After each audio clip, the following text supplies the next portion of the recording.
Sejam muito bem-vindos, galera, a mais um Tactus Podcast, o seu podcast de negócios que sempre traz para você convidados que trazem uma trajetória de empreendedorismo, também muita informação para você poder entender, né, como é que você pode empreender, ter resultados e ter ali a experiência de empreendedores de sucesso.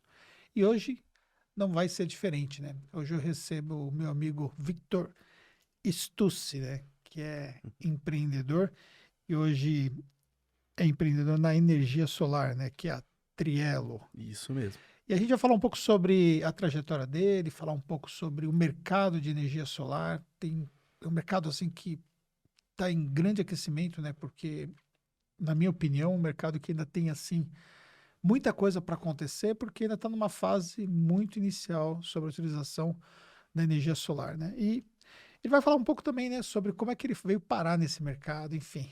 Cara, obrigado por ter vindo aqui na Tactus e participar do nosso podcast. Show. Obrigado você. É um prazer estar aqui.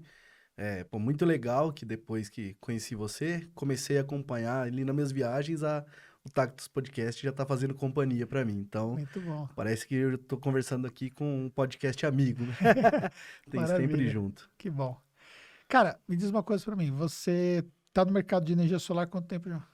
Como sócio da Trielo, tem pouco mais de um ano, mas eu entrei no mercado em uma outra empresa que chama Bono Fotovoltaico ali para 2017, 18. Então já tem um tempinho que a gente E está. você já tinha experiência nesse Não, mercado antes? Não. não. Eu fui conhecer energia solar fora do Brasil.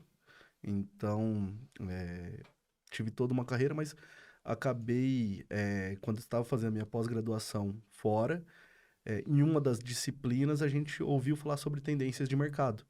E a gente conversou muito sobre IoT, sobre drones e jogaram ali, energia solar é uma baita tendência. E por formação eu sou engenheiro mecânico. Falei, poxa, minha área está um pouco saturada. Tenho que encontrar alguma coisa com uma tendência mais legal para poder me destacar. Porque engenheiro mecânico, com pós-graduação, algumas coisas, tem vários. Então, procurei um mercado com mais oportunidades. E aí foi a hora que as coisas foram acontecendo para mim. Então, Bom, você fez pós lá fora? isso. O que você fez? Eu fiz gestão de projetos. Gestão de projetos. Isso. Onde você fez? Na George Washington University. Boa. Então, foi um acaso muito legal. É, comecei aqui no Brasil, a gente tem dupla diplomação, tenho dupla diplomação. Tava fazendo aqui as disciplinas e um amigo meu, que hoje é padrinho meu de casamento, etc., ele encontrou um e-mail sobre um concurso no spam do e-mail dele, na parte de spam ali do e-mail. E aí ele me falou, ó, Vitor, tem um concurso lá em Curitiba que quem ganhar vai ganhar uma bolsa ali para estudar nos Estados Unidos. Vamos participar? Falei, pô, vamos embora. Bem assim, nos 45 do segundo tempo, a gente se inscreveu e era um concurso sobre educação.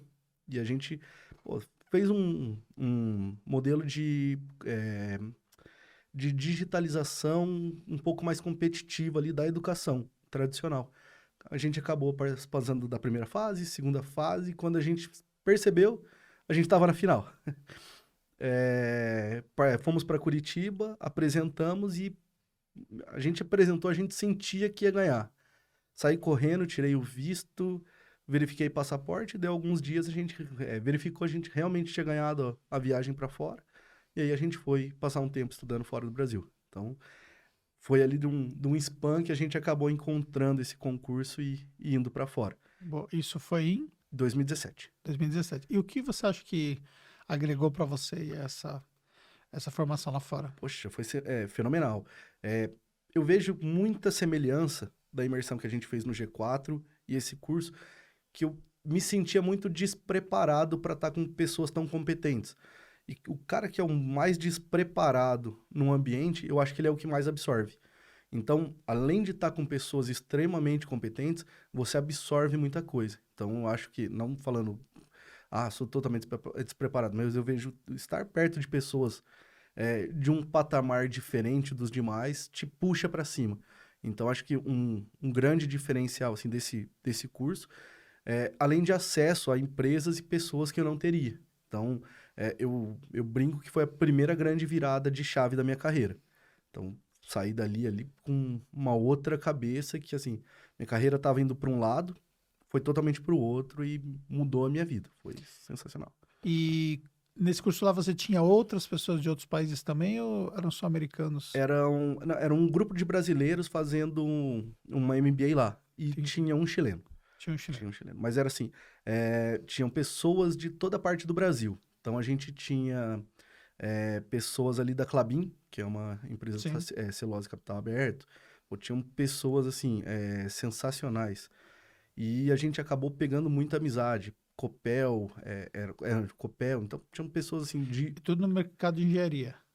variado. Ah, Como eu fiz gestão de projetos, a parte de gestão de projetos, ela pode ser aplicada em diversas áreas. Então, quando a gente fala em um projeto é uma coisa única que tem um cronograma, tem os entregáveis.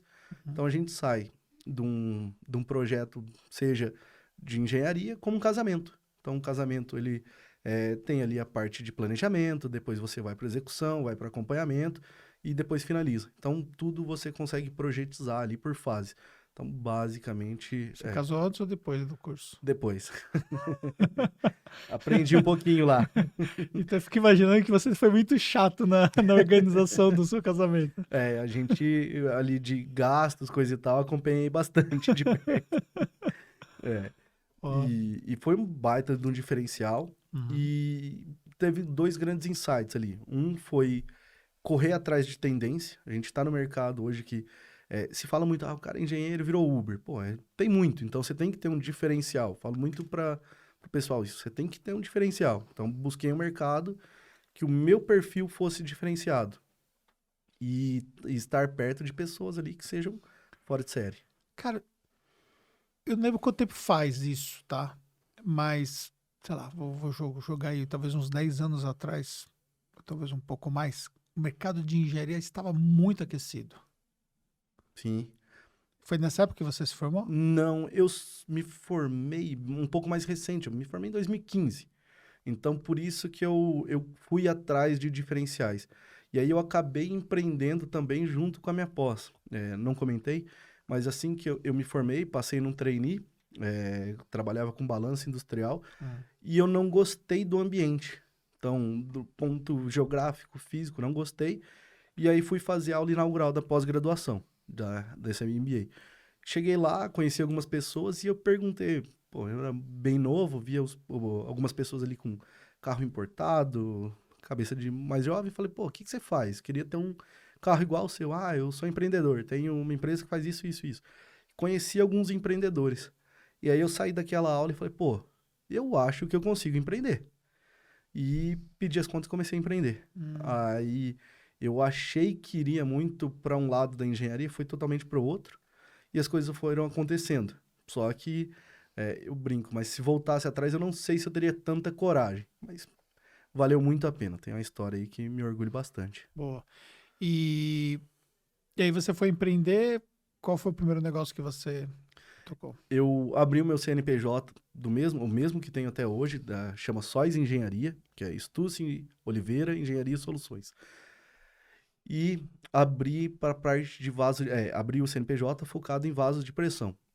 Pô, fiz curso, vim aqui para São Paulo, fiz alguns cursos com algumas pessoas da Petrobras. Nunca vendi um serviço disso daí. O que acabou acontecendo, depois de uns 3 meses, começou aquele, putz, e agora? Será que vai dar certo? Acabaram algumas pessoas me oferecendo, você não quer fazer um trabalho de faculdade? Então, meu primeiro serviço que eu vendi foi fazer um trabalho de Nossa, faculdade para outra pessoa. Eu falei, pô, tô apertado, eu tenho que dar um meio jeito. frustrante. Mas nisso, acabei fazendo trabalhos de outras áreas. Nesse momento, eu encontrei uma pessoa que falou, pô, tô precisando do engenheiro mecânico na construção civil. Eu falei, poxa, nunca ouvi falar de engenheiro mecânico atuando na construção civil. E aí, pô, tô precisando coisa e tal, e comecei a fazer projeto e inspeção para as construtoras ali na cidade de Londrina. Hum. E aí começou as coisas a andarem ali. Então, mas foi por um acaso. Primeira nota 001 foi referente ali a um trabalho que uma pessoa contratou de mim. Isso já tinha sido depois do MBA. Não, antes. Antes do Eu MBA. me formei, passei no trainee e resolvi empreender. Só que na minha cabeça, eu estava empreendendo, coisa e tal, mas eu estava me preparando ali em questão de currículo. Aí eu falei, vou fazer um MBA, melhorar meu currículo, vou estar prestando serviço, coisa e tal, para ir para uma grande multinacional. Então, eu não tinha a cabeça de, pô, quero que a empresa cresça, quero empreender. Eu sempre estava pensando que eu iria acabar indo para alguma multinacional, alguma coisa do tipo. Tanto que participei de alguns processos seletivos, mas nunca percebi. Mas eu ganhava melhor que as vagas que me ofertavam. Eu falei, poxa, mas não faz sentido, coisa e tal.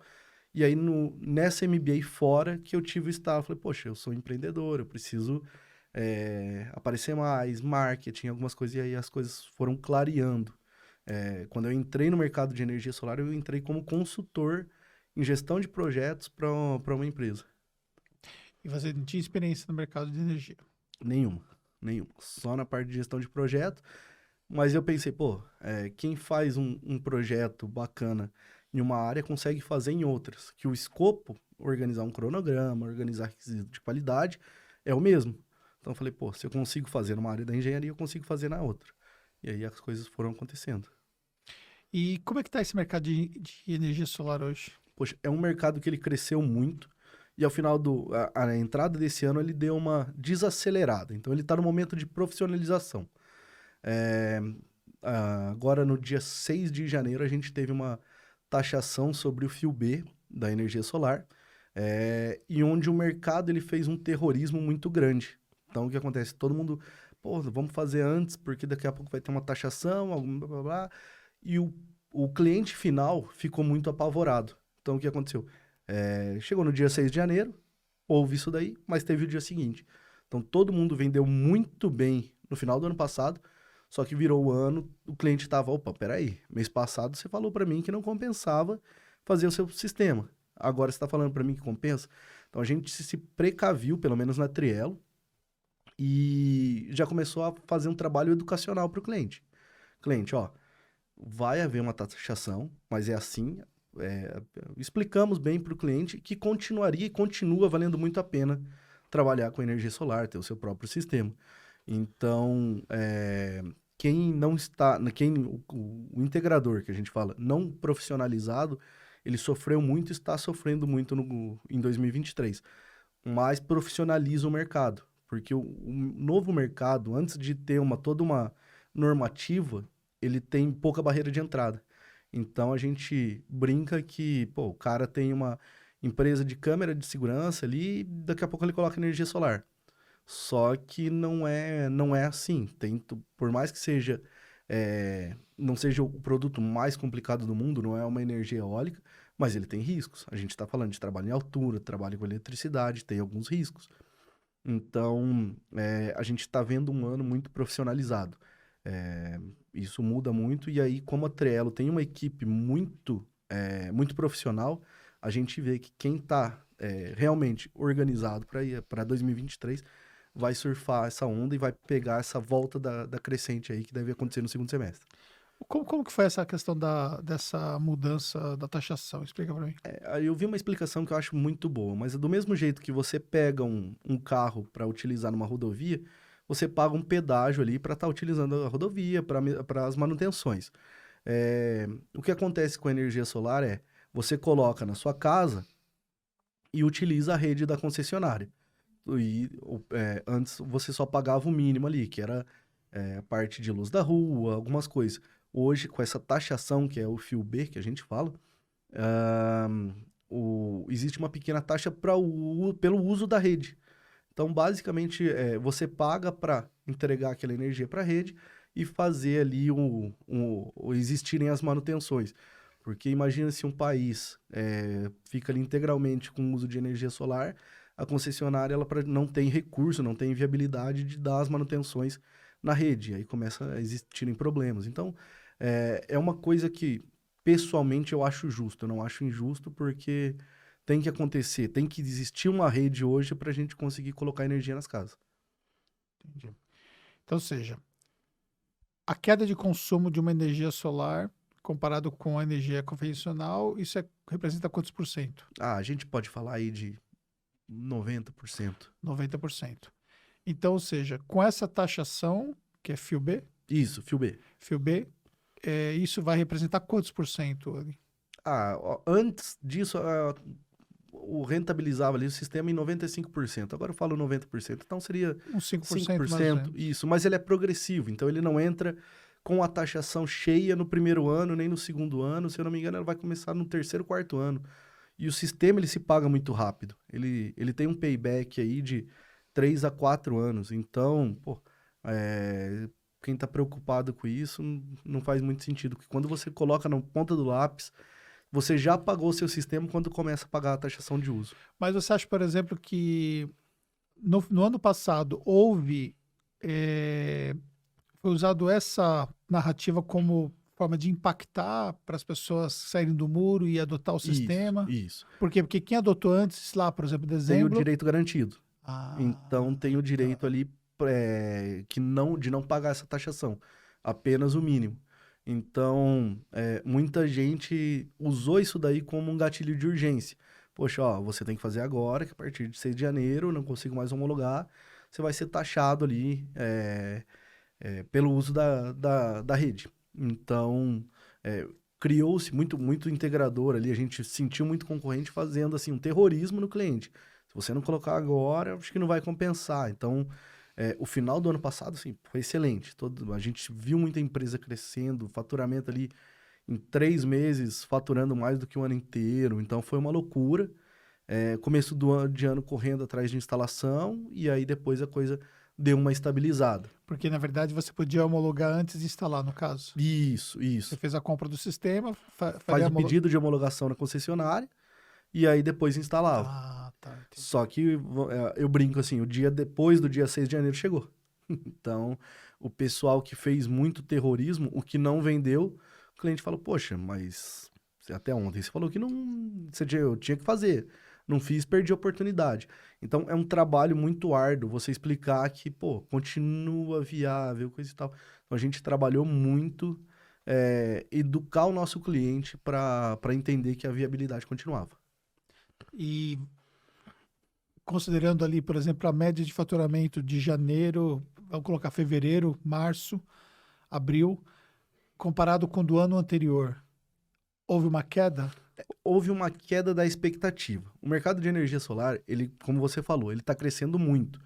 Então, a Trello é um exemplo, assim como inúmeras empresas de energia solar, mas estava mais que dobrando o faturamento de um ano para o outro. Entendi. Então, quando acontece isso, você cria uma expectativa de crescer. Eu quero Entendi. crescer 100% no ano. Então estou faturando 1 milhão, eu preciso estar faturando 2 milhões. Entendi.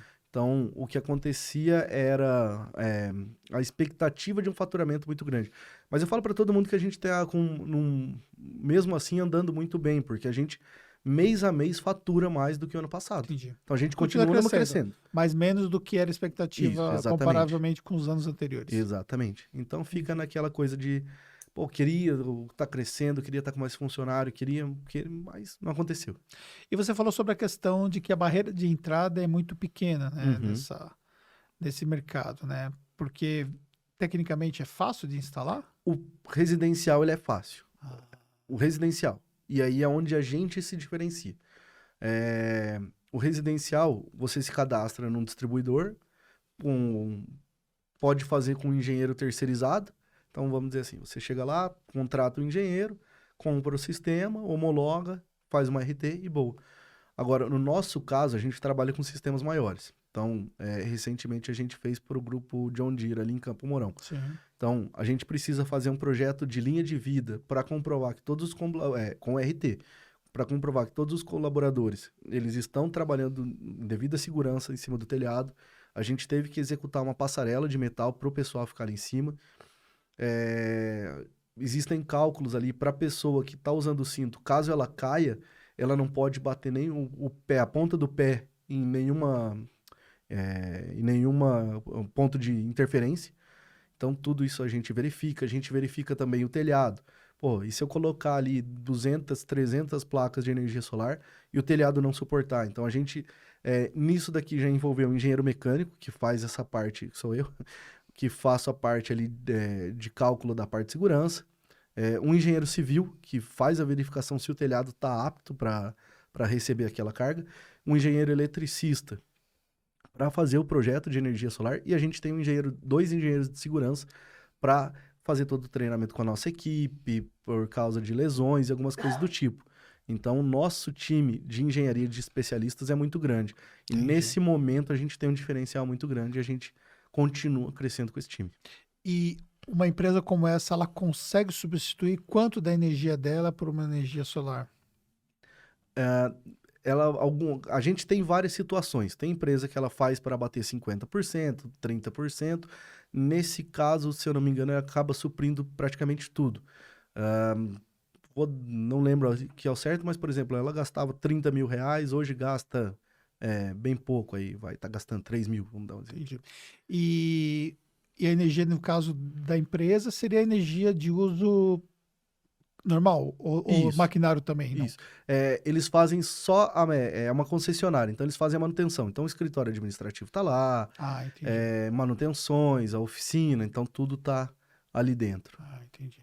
Então é um galpãozão, por exemplo. Isso. Aí tem um galpão bem grande e o sistema fica ali na parte de cima. E já quando você vai instalar numa casa, você não precisa ter todo esse aparato Exatamente. de termos, de responsabilidade e tudo mais, né? Que seria a parte de segurança. A parte de segurança do trabalho tem. Tem, mas assim, como o mercado é novo, não tem um agente regulamentador. Tá. E agora está acontecendo Quando você vai trabalhar para a empresa, é uma outra pegada, porque o agente regulamentador É a própria empresa. Entendi. Então, fica meio difícil e injusto concorrer com a gente tem uma estrutura, vamos dizer, com 6 engenheiros. E eu estou concorrendo com uma pessoa que é um... Nem tem engenheiro, é tudo terceirizado. Exatamente. Então, acaba ficando uma concorrência ali que a gente não consegue concorrer. Então, a gente praticamente simplesmente saiu do mercado. Falou, a gente não faz mais residencial. E vocês não atendem residencial? A gente atende se for de um porte maior. Então, por exemplo, o residencial, ele começa ali a partir dos 10 mil reais. Ali a gente já não pega, a gente vai pegar ali a partir de 20, 25 mil reais. Que aí começa a já começa o cliente começa a entender o valor que a gente entrega. Então, a gente também focou muito em qual cliente enxerga o valor no que a gente faz. E aí a gente foca nesse cliente. O cliente que quer preço, a gente descarta. Então, a gente vai qualificando. E aí você falou, então, que o payback é de quanto tempo? Vamos dizer 4 a 4 anos e meio. E pensando em termos de mercado, com toda essa vantagem que existe, ainda tem muito mercado? Ou seja, tem. Tem algumas coisas bem legais no mercado de energia solar. Ainda tem muito mercado. E a gente agora está vendo muito investimento, entrando investidores fazendo usina. Então, o que acontece? Eu não sei se você já viu como funciona, mas você pode abater outras contas. Então, hoje a Tactus está aqui, mas a gente não tem um espaço físico para colocar. Então, o que pode ser feito? Você comprar um terreno em uma outra cidade, desde que seja na mesma concessionária, fazer a sua usina e abater a energia, usar para geração lá e abater a energia aqui. Então, a gente está tendo agora uma demanda muito grande de investidores fazendo as suas usinas para venderem a energia para outros clientes. Venderem assim, a gente não pode vender, mas a gente passa. Então, eu chego para você, Anderson, seguinte, eu tenho tanto de energia, me passa a sua conta para esse nome aqui, e ao invés de pagar para concessionária, me paga 80% do valor que você pagava. Então, a gente tem um mercado aí de investimentos que está sendo criado. Isso é novo? É novo. É uma coisa mais nova.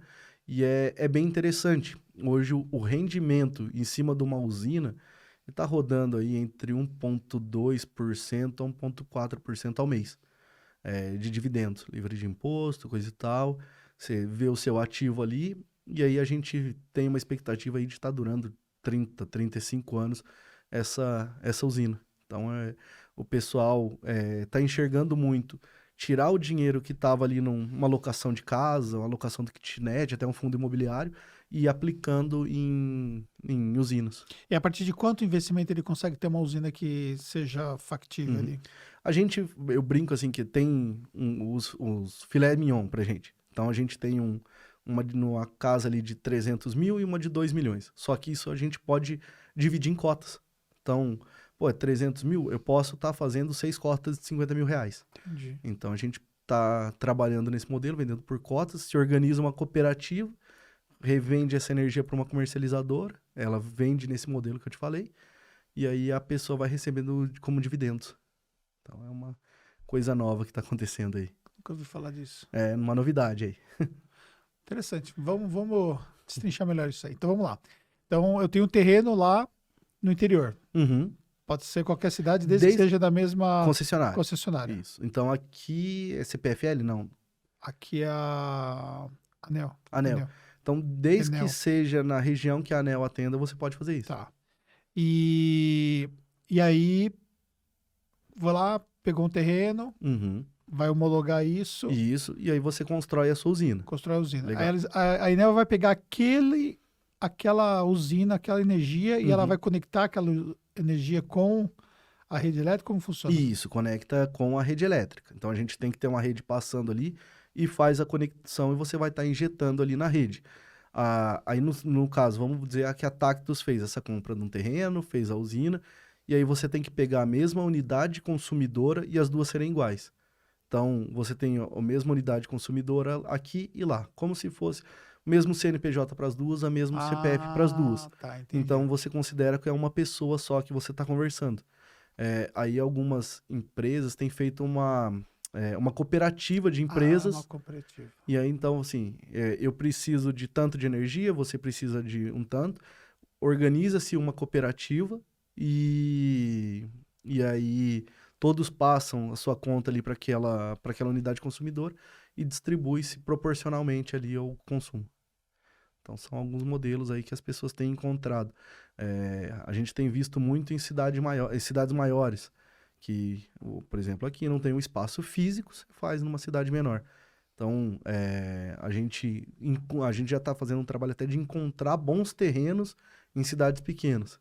Então, a gente viabiliza e fala, pô, encontramos um terreno bom, coisa e tal. Cliente, quer fazer? Quero. Então, vamos para cima. E aí, por exemplo, ele ocupa o terreno todo com placas? Isso. Ocupa grande parte do terreno. Hoje já existe até um arrendamento de terra para colocar as placas. Então, chama demanda, hein? exatamente. Surge oportunidade. Exatamente. Então, é feita uma usina grande, já arrenda a parte da terra e a pessoa recebe em cima disso daí. Então, bom. tá. Aquela mudança da taxação é uma mudança que já estava prevista lá Sim, antes? sim.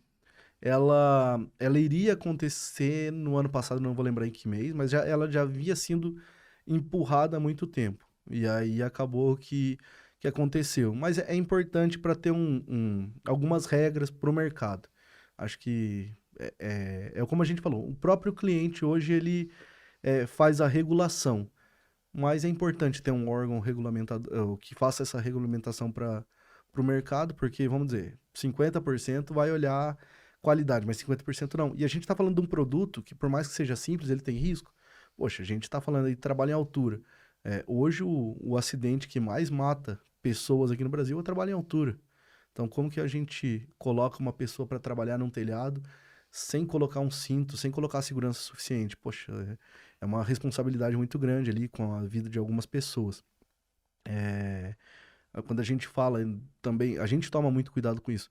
Mas quando a gente está trabalhando em cima da casa de alguém, querendo ou não, são anos para pagar uma casa. Pô, tem os móveis dela, tem todas as memórias dela. Acontece um acidente, o telhado dela cai. Poxa, então é muita responsabilidade. A gente está sendo responsável por quem executa, por quem está em cima do telhado, por quem está abaixo do telhado. Naquilo ali pode ter um risco de pegar fogo. Então eu falo, é um risco muito grande para se aceitar que qualquer um faça. Então, sim. a gente toma muito cuidado. Eu tinha escritório num outro endereço, né? Uhum. E um dia tava muito barulho, o cara tava fazendo uma obra ali do prédio do lado. Aí eu subi na laje do meu prédio, né? Que eu tava no quarto andar, é um prédio pequeno, né? De 4 andares. Subi na laje e tal, eu falei com o moço assim, moço, dá pra você fazer do outro lado e tal, porque ele tava fazendo bem na nossa parede, né? Uhum. É porque a gente tava com uma situação específica lá e tudo mais. Aí ele pegou e foi fazer a furação do outro lado. Aí, cara, passou uma hora mais ou menos ali, eu escutei uma movimentação na rua e tal. O moço caiu Caramba. do telhado, e um telhado assim, coisa de 3 metros, Uhum. e morreu. Caramba. Porque a forma como ele caiu, Uhum. ele tava fazendo a obra assim, ele caiu, eu acho que ele caiu para baixo assim, bateu e morreu. Poxa. É, Nem caiu do prédio, né? Ele só Uhum, caiu aquele andarzinho uhum. ali. E eu dou um exemplo que as pessoas elas não veem o risco que é de subir em altura.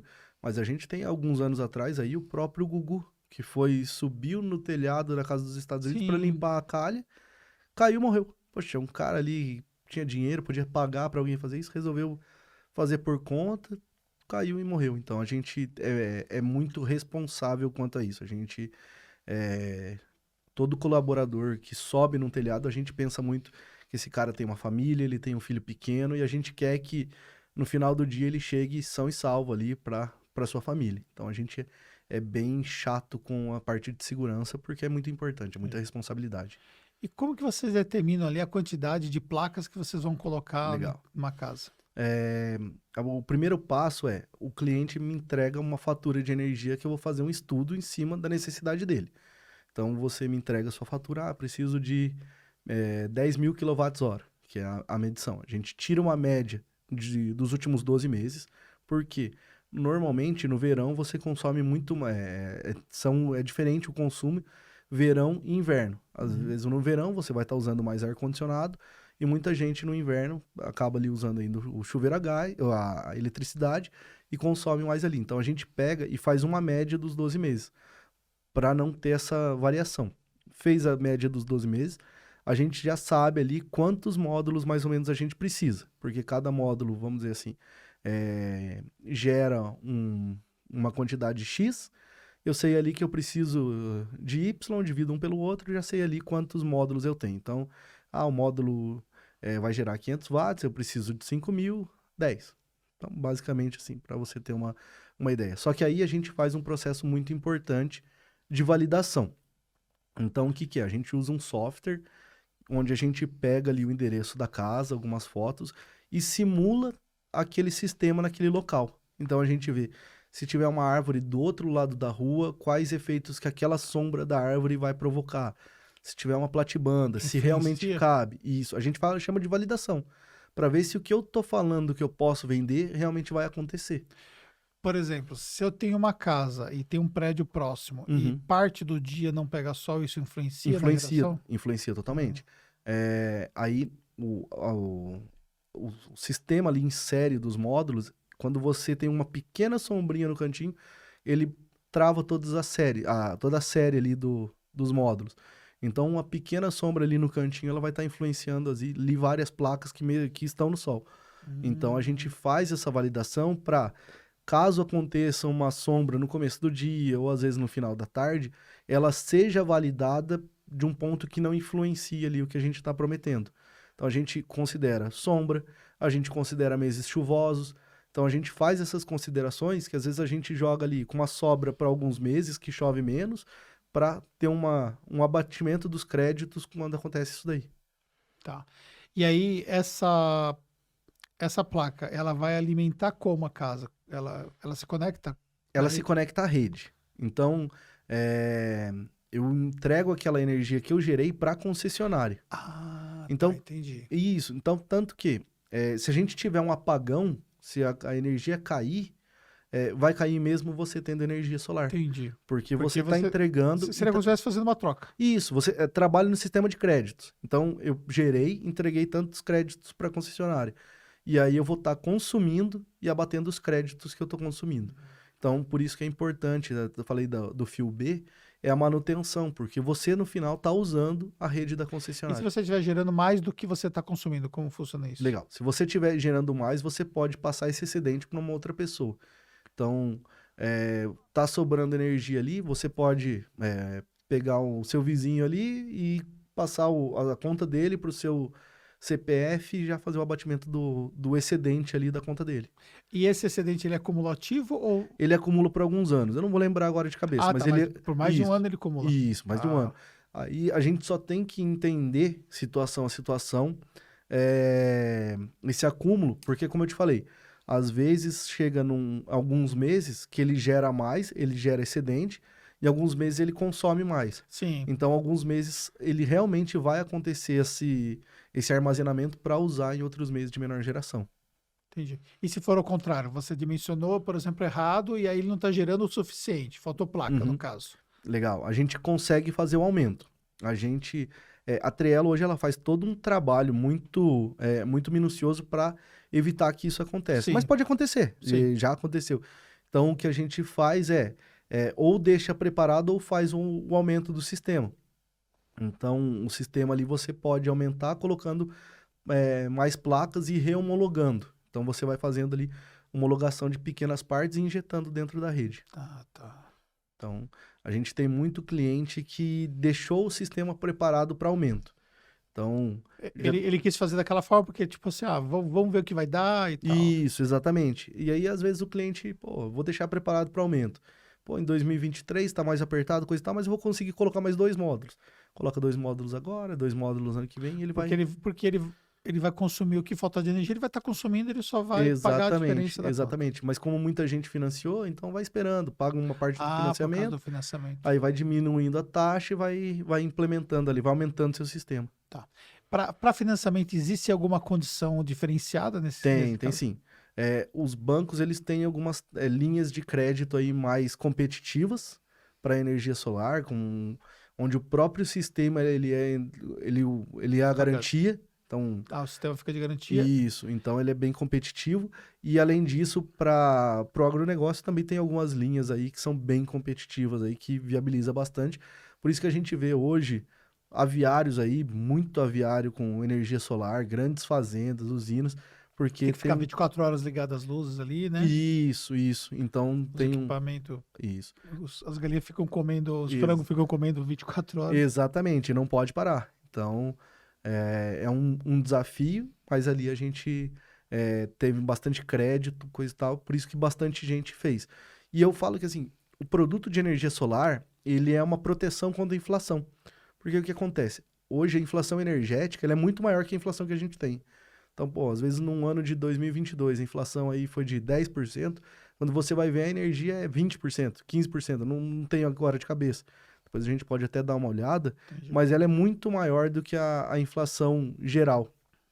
E aí o que acontece? Os juros de banco não vai estar acompanhando, então é uma maneira de proteger o seu capital aí. Então, é, eu trabalho muito nisso. Para mim, a energia solar, ela é uma proteção contra a Porque, inflação. na verdade, a inflação não vai ter sobre os quilowatts que você gerou, Não, né? é sobre o valor do quilowatt, mas se você Entendi. está sendo 100% suprido ali, você Entendi. não vai sofrer com aquilo lá. Então, para mim, é uma proteção patrimonial aí que você está fazendo. E existe um aspecto comportamental, por exemplo, a pessoa colocou a energia solar lá e tal, tipo, ela se preocupa mais em apagar as luzes. Tem. A Tipo, gente... foda-se, É, agora eu tenho energia solar, eu vou gastar o que eu quiser. sim, acontece isso bastante. Então, como eu falei, a gente faz toda uma validação no histórico dos últimos 2 meses. Mas a pessoa, ela, putz, agora eu não pago mais nada. Então agora eu vou colocar mais 3 ar-condicionado, vou deixar a luz acesa, coisa e tal. E a pessoa às vezes vem e fala, poxa, mas queria ali tá tranquilo, coisa e tal, ainda tô pagando. Aí quando a gente faz um estudo, a gente tem um pós-venda muito ativo, faz um estudo, quando a gente vê, o cara colocou mais 3 ar-condicionado, coisa e tal, fala, pô, mas tem que fazer um aumento. Você contratou um sistema aí para bater 1.000 kWh, tá gastando 2.000, pô, aí não fecha a conta. Mas é normal, bem normal. E o cliente, na verdade, até entender, demora um pouquinho às vezes. Você falou do financiamento, o financiamento normalmente financia em quanto tempo? Até um tempo atrás estava ali em 72 parcelas. Então, ele praticamente consegue se pagar? Isso. Até 2 anos atrás era muito. Como a taxa de juros estava muito baixa, tinha um movimento muito legal que as pessoas elas trocavam a parcela, quanto ela pagava de luz pelo financiamento. Ah, tá. Só que é um produto que você tem ali 25 anos de uso. Poxa, você faz a conta ali, em 5 anos eu paguei financiamento, tem Entendi. 20 anos de economia. Entendi. Hoje a gente já tem um financiamento um pouquinho mais demorado por causa da taxa de juros, que a Sim. gente está com uma taxa de juros mais alta. Mas do mesmo jeito, poxa, se eu tenho 25 anos, vou continuar a consumir, eu ainda tenho 12 de economia.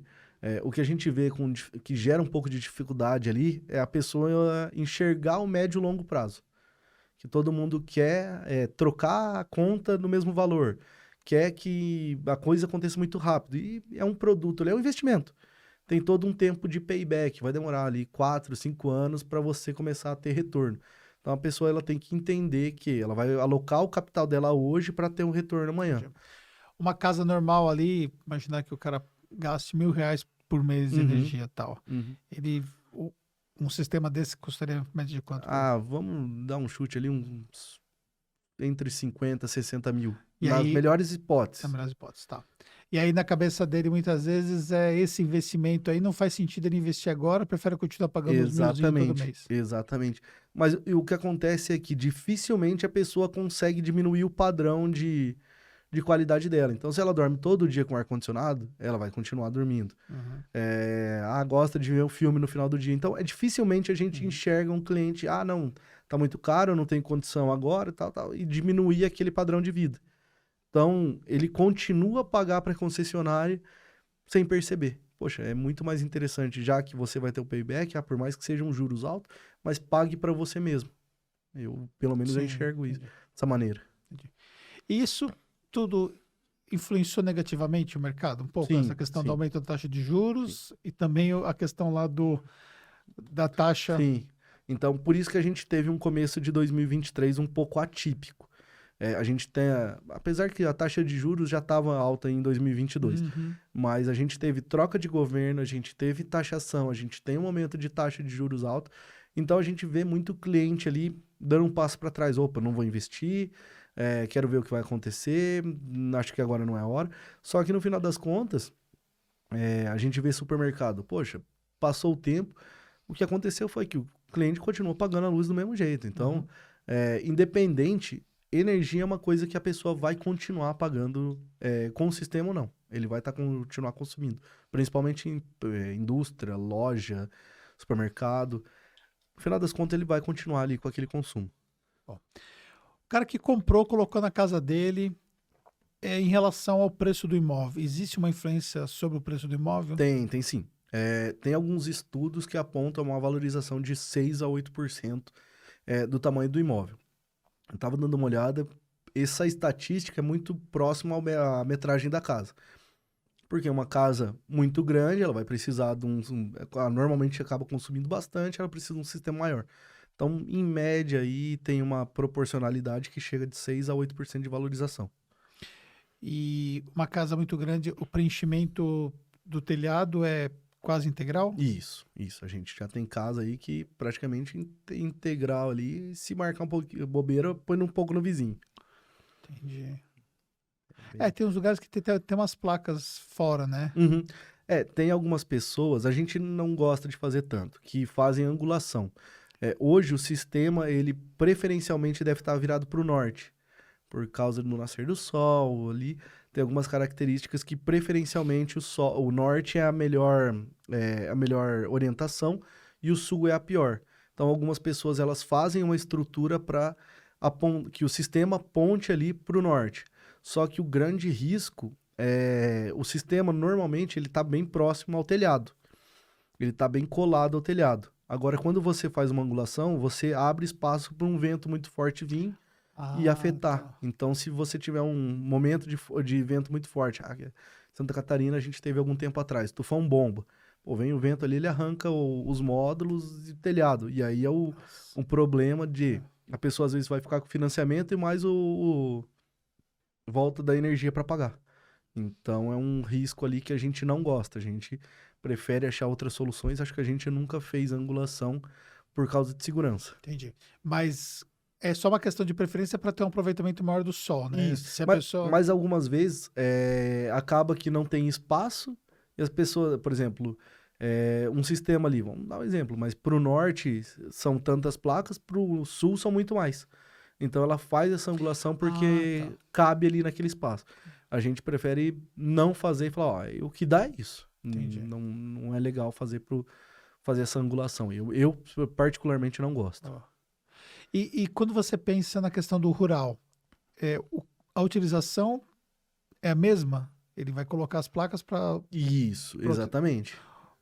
questão de equipamentos, tem muita coisa que consome energia. Uhum, tem. Poxa, hoje o agro aí, o agronegócio, ele puxa muito à frente aí na parte de energia.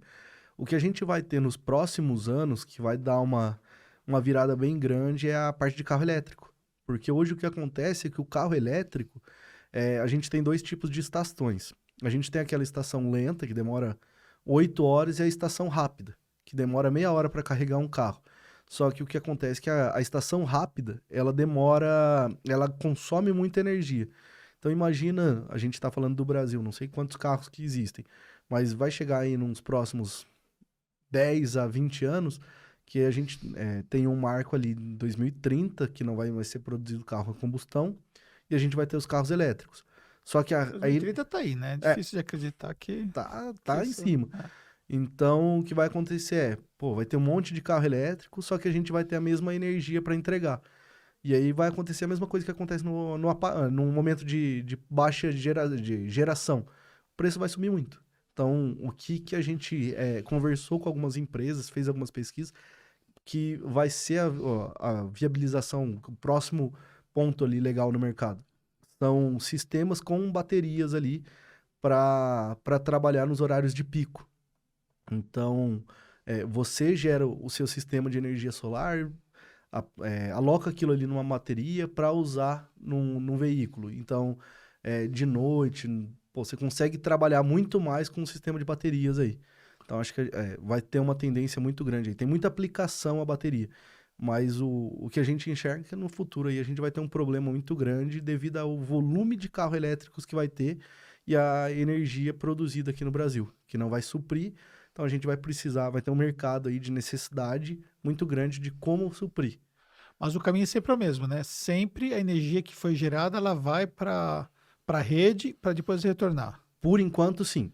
Mas hoje já tem alguns inversores que são híbridos. Fora do Brasil ali, a gente já tem esse trabalho de baterias que ele já não vai mais para a rede. Ele já faz então o armazenamento dentro do próprio espaço da pessoa que colocou ali. Exatamente. Porque... Mas isso não existe regulamentação no Brasil ainda não, isso, né? Ainda não. São coisas assim extremamente novas. Que tira o poder da... E o país tem uma característica muito de ser protecionista em relação à questão dos fornecimentos em geral, né? Daquilo que é de uso da comunidade como um todo, né? Isso. Mas aí, por exemplo, uma aplicação que a gente viu que é muito legal da bateria. Você consegue programar a hora que você colocou uma bateria. Você tem um tanto de energia armazenada. Você consegue programar algumas horas ali de pico, que é o watt mais caro, para você não usar a energia da rua, por exemplo. Então, o que acontece? Normalmente, o horário de pico ali vai ser das 6 às 8, das 7 às 10. Então, o que acontece? No horário de pico, você não consome da rede. Usa só a sua bateria, a energia que está armazenada, e no outro dia carrega de novo.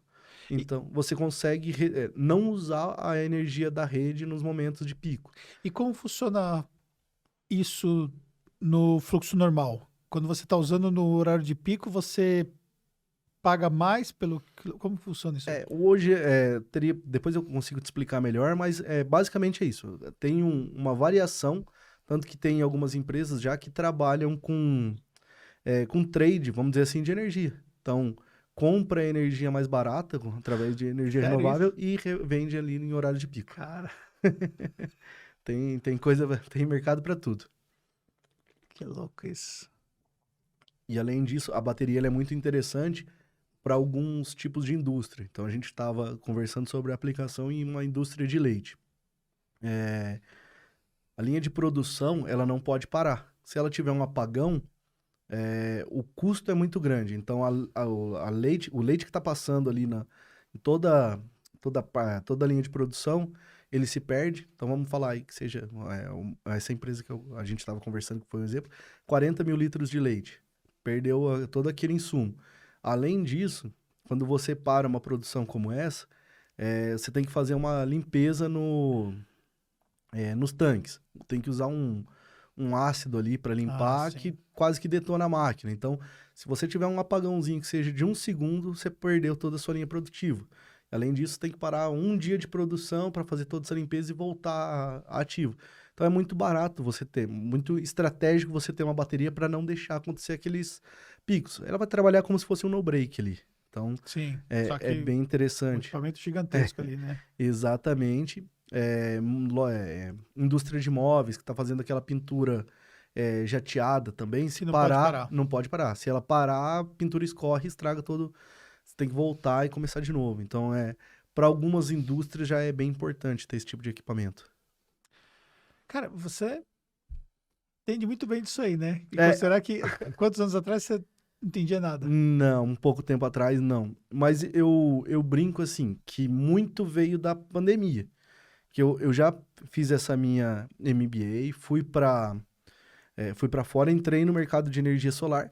Pô, mercado legal, coisa e tal. A gente foi ali até 2020. E aí chegou em 2020, só que tudo como prestador de serviço. Aconteceu a pandemia, e aí os contratos ali, o meu contrato foi reduzido. Falei, poxa, fiz as contas. Falei, pô, eu consigo reduzir alguns custos fixos, coisa e tal. Chegou uma hora que eu falei, poxa, eu não quero reduzir custo, qualidade de vida, não. Quero ganhar mais dinheiro. E aí eu comecei uma rotina de acordar cedo, estudar e pensar o que mais que eu podia fazer. Acordar cedo, estudar, pensar o que mais que eu podia fazer.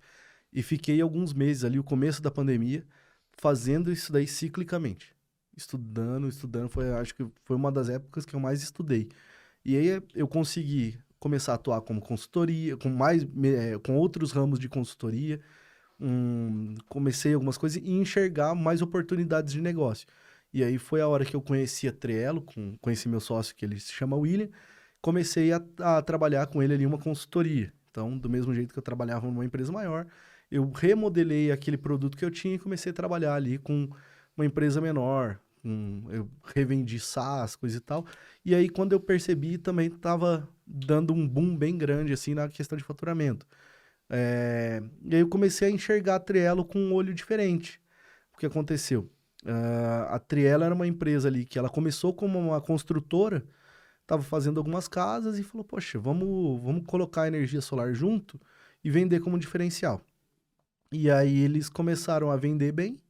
Daqui a pouco o cliente, poxa, eu não quero a casa, mas quero energia solar. E aí começou a se vender, tal, tal, tal. Aí a empresa, ela chegou um momento que se separou, e aí a parte comercial da energia solar, ela tava indo muito bem. Pô, tava vendendo, vendendo, vendendo, e a administrativa não tava conseguindo acompanhar. E nesse momento eu tava fazendo um trabalho como consultor. Eu cheguei, William, vamos conversar. Eu acho que eu tava no aeroporto, a gente fez uma ligação ali de umas 4 horas. Eu falei, cara, eu acho que eu consigo te ajudar, coisa e tal. Poxa, tem interesse em ser seu sócio. E a gente foi, conversou, depois a gente foi almoçar, conversamos, negociamos, chegamos num valor e eu comprei a minha participação. Então foi uma aquisição aí que eu fiz da empresa e me tornei um administrador ali dentro. Então, foi um movimento ali que saiu da pandemia. Naquele primeiro momento, não enxergaria onde que tudo isso ia dar, mas foi muito importante.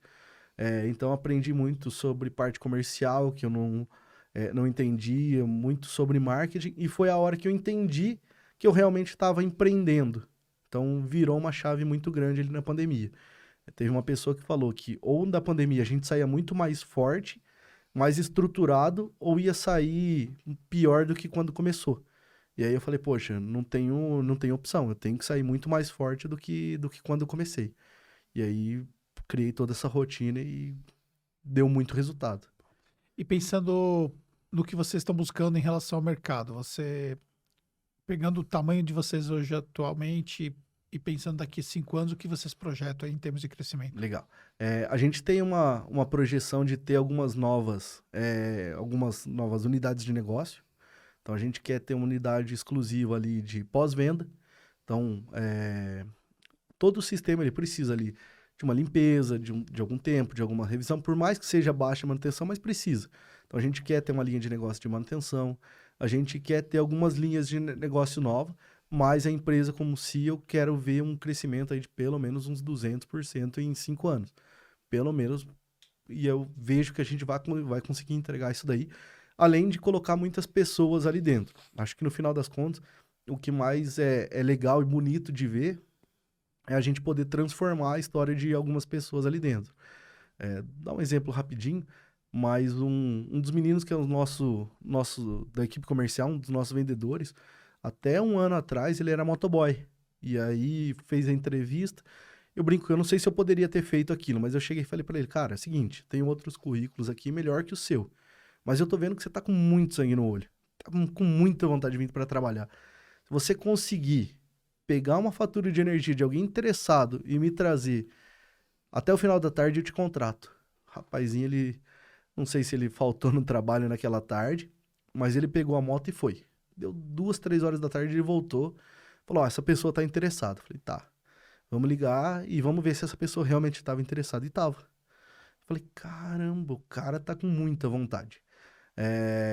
E aí, contratamos ele. Em 15, 20 dias ali, ele começou a fazer o treinamento, começou a entender muito bem do que era.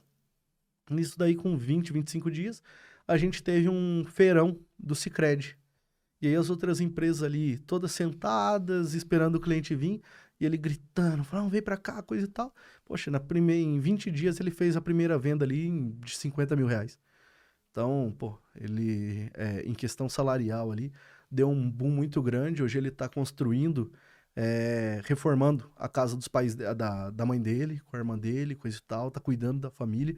Então é muito bonito a gente poder ver essa mudança de história que a gente proporciona para essas pessoas. A gente tem outros casos aí, mas acho que no final das contas é isso que é legal. Isso aí. E quando você pensa nesse processo de atração de novos clientes, né? Onde que são as fontes principais aí que vocês trazem novos clientes? Os canais que você... Isso. Hoje, a gente entendeu que o digital, ele traz um cliente que ainda não é o que a gente quer. A gente conversou com algumas empresas, o próprio G4 nos conectou com outros integradores e a gente entendeu que o digital, ele traz o cliente ali que quer fazer leilão. Ele tem a sua proposta mais 10. A gente já não quer esse cara. Uhum. Então, Até porque também, por aquilo que você já citou, você é menos competitivo nessa parte de preço. Eu sei que eu vou perder. E aí o que acontece? Poxa, se eu tenho que visitar o cliente, coisa e tal, eu acabo perdendo tempo. Quando eu vejo, coloco na ponta do lápis, vendi um sistema de 10 mil reais e gastei mais do que deveria, tá um prejuízo. Então, a gente não faz. Aí a gente faz o trabalho de prospecção ativa. Então, a gente trabalha com rota, principalmente rural. Então, ó, você vai visitar hoje essas cidades, pega essa estrada aqui, tem uma fazenda aqui, tal, tal, tal. Então, o pessoal faz muito essa... Aí você tem um time de field para poder... Isso, exatamente. E agora a gente está implementando um setor de pré-vendas, que seria um SDR ali. Sim. Então, a gente faz ali toda uma prospecção e uma cadência em 12 passos para conseguir um agendamento da primeira reunião, e aí eu passo para o meu time Isso comercial. mais focado em empresas. Isso, focado em empresas. Porque o rural ainda ele vai conversar melhor nessa questão do presencial ali, né? Exatamente. Não faz muito sentido o rural tá... Por mais que o cara hoje ele já é muito evoluído, assim.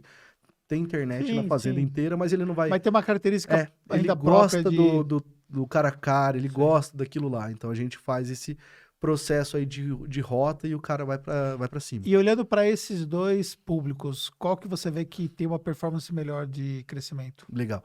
Hoje a gente tem uma efetividade muito grande nesse PAP que a gente faz. Lógico, é um trabalho muito mais caro, porque eu tenho que pegar o meu vendedor, colocar ele na rua, eu vou gastar com gasolina, eu vou gastar com hotel, eu vou gastar com alimentação. Então, no final das contas, ele é mais caro, mas ele é mais efetivo. Entendi. E aí, hoje, a gente brinca, assim, tem muita gente na internet, não, PAP não vende, tem que ser tráfego pago, tem que ser isso. No final das contas, eu porta a porta ali, bater na frente da porteira, correr do cachorro, que às vezes a gente brinca lá que tem cachorro, algumas coisas, o vendedor tem que se virar, mas é muito efetivo. E como que vocês decidem, por exemplo, vamos pegar tal cidade? Vocês fazem um estudo antes? Isso. A gente tem um analista comercial que ele faz todo um estudo, o cara é sensacional. Então a gente vê ali o IDH da cidade, a gente vê as empresas, quantas empresas tem, quantas são mês, regime. A gente vê algumas coisas e decide, opa, vamos para lá. E aí antes disso a gente faz uma pesquisa no Google Maps para ver a quantidade de sistemas que tem. Então, a gente olha lá, a gente consegue ver por cima do telhado. Então, poxa, aqui eu tô vendo uma avenida inteira, só tem uma casa que tem. Opa, peraí, então... Você faz uma análise ali visual ali para poder entender um pouco. Se for um lugar que já tiver muito populoso ali de sistema, talvez... Exatamente. Já foi muito explorado. Isso, aí a gente faz uma pesquisa ali, verifica quantas empresas de energia solar tem em relação à população. Então, vamos dizer, se uma cidade tem muitas empresas em relação à população, a gente sabe que é uma cidade ali que a gente vai sofrer muito para entrar. Agora tem poucas ali, a gente entra, acha um parceiro comercial. Então a gente chegou na cidade, viu que tem oportunidade, a gente não chega direto no cliente, a gente vai buscar Ah, tá. primeiro um parceiro ali. Tem que desbravar mesmo É, um canal ali naquela região. exatamente. E aí, depois de alguns meses, a coisa anda muito bem. Então, Ou seja, né? tem Você tem toda que uma estar. estratégia. Sim, mas tem que estar sempre plantando e olhando no longo prazo, né? Perfeito, isso mesmo. Então aí o que a gente trabalha é uma quantidade de apresentação de propostas por mês, e aí a gente faz o funilzinho Funilzinho comercial. Isso, e aí padrão. a gente consegue estar desbravando novas áreas, enquanto outros ali estão na nossa região, sabendo que a gente vai ter Entendi. uma previsibilidade, um faturamento ali, a ponto de sustentar aquela operação que está desbravando uma região nova. Entendi. E de forma comportamental ali, o resultado que você tem no funil, ele vai se repetindo quando você muda de Isso, cidade? isso, Ah, é X%, em média, isso. mantém mais ou menos Desde que aquela. eu tenha um bom parceiro comercial. Ah, você Ah, identificou que se você não tivesse um bom parceiro, isso seria isso. um fator que atrapalharia. Isso, Por exatamente. causa de uma questão própria de segurança lá para as pessoas que compram, no caso? Muitas vezes a Confiança? pessoa, por exemplo, ela tem medo de, pô, cheguei numa cidade aí 300 quilômetros da onde eu tô. Poxa, legal, seu preço tá bom, gostei do seu atendimento, mas não tenho certeza. Agora, quando você chega com alguém que conhece essa pessoa aí 10 anos, poxa, ó, fulano aqui, ó, ele trabalhou, já fez o projeto aqui lá da Burger King, fez do John Deere, fez de algum... Poxa, o cara é bom, vamos fazer com ele aí, garanto pra você. Quando você chega com esse parceiro, a efetividade é muito maior. E esse parceiro, ele consegue atender uma região ampla ou ele tem Aí a que... gente vai fazendo ali, vai fechando por cidades. Então, pô, vou pra cidade A. Poxa, vai lá, vamos procurar parceiros. Aí, que cliente que você que vai buscar? Ah, eu vou buscar o rural. Tá, tem uma empresa ali que vende trator. Pô, procura um parceiro lá. Ah, você quer... tem muita farmácia. Cara, quem que é o distribuidor que vende pra farmácia? Então, a gente busca um parceiro, começa toda uma negociação, a gente brinca ali, faz todo um namoro. Quando esse parceiro tá no nosso lado, aí a gente vai para cima dos clientes. E esse cara, ele conhece já o sistema, ele já tem todo esse conhecimento? Ou você ainda Não, tem, às não. vezes, que educar? Tem que educar, e aí o que a gente faz a gente passa uma comissão para esse parceiro, isso aí é de praxe, e aí ele, vamos dizer assim, ele abre porta. Abriu porta, quem vai estar indo lá é o meu comercial, que é mais fácil e mais efetivo Mais do que eu efetivo do que o tentar, cara ter que fazer isso aí. porque é uma venda Ele só conecta. porque ela é mais lenta. É uma venda aí, por mais que seja, vamos dizer aí, tem venda aí pequenininha que é 15 dias, mas uma venda maior vai demorar 2 meses, 3 meses. E esse cara, como parceiro, se ele não tiver um retorno muito rápido, ele não vai engajar a ponto de estudar, de se esforçar.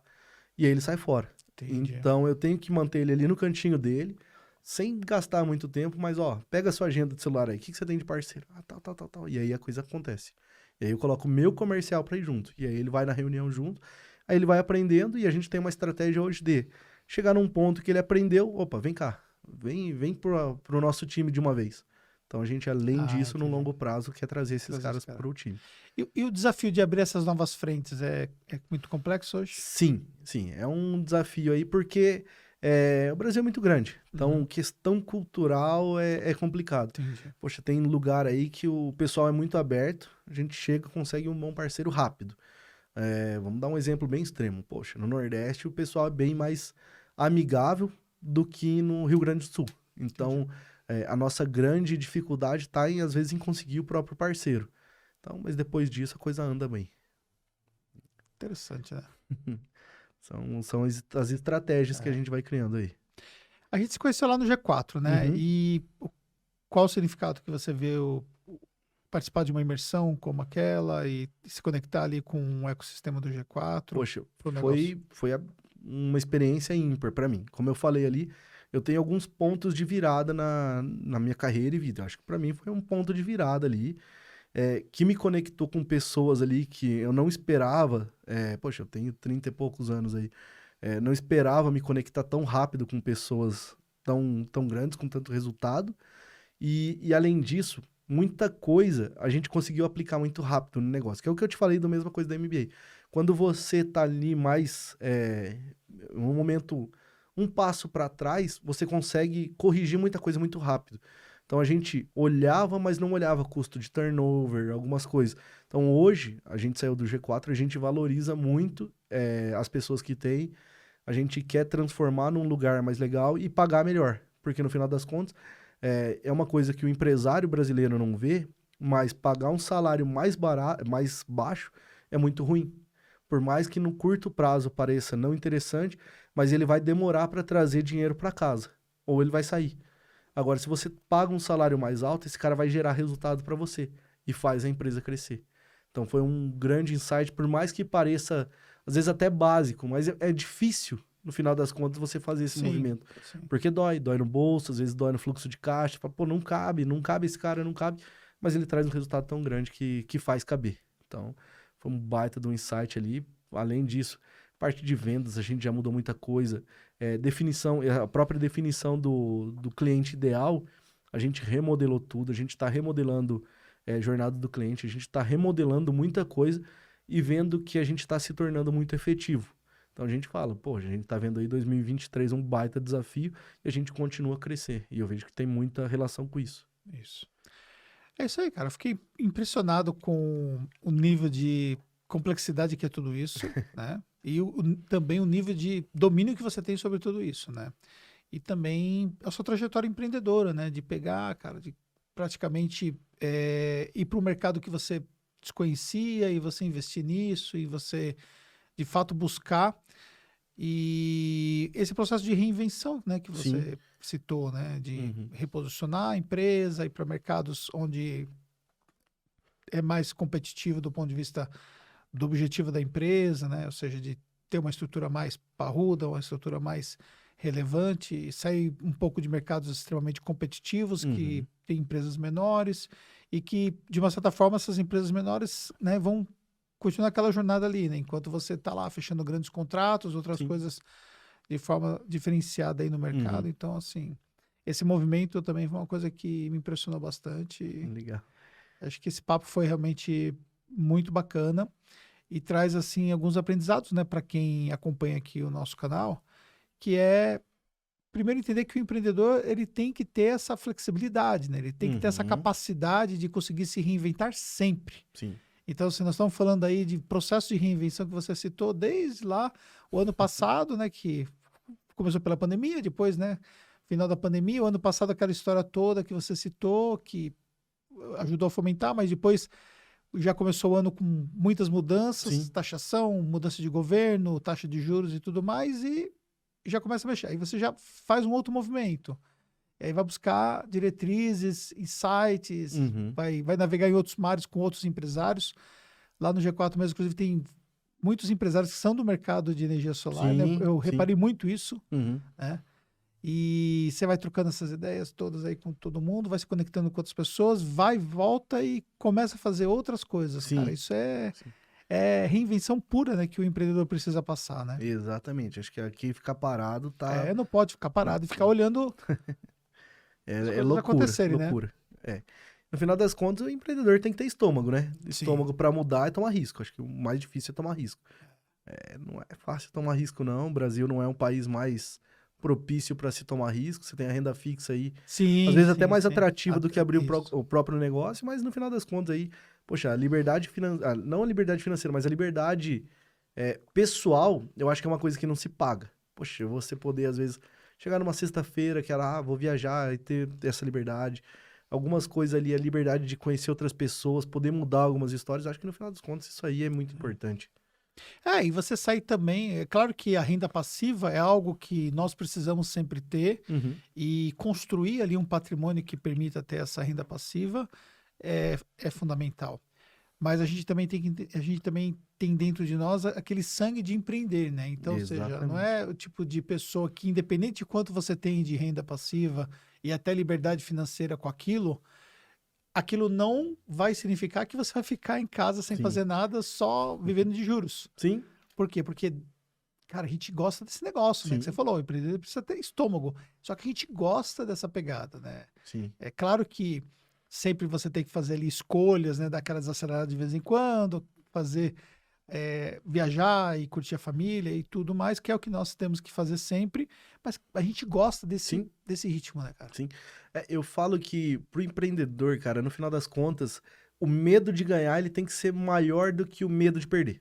Você tem que ter vontade de ganhar, porque ficar no 0-0 ali, empatar é fácil. Sim.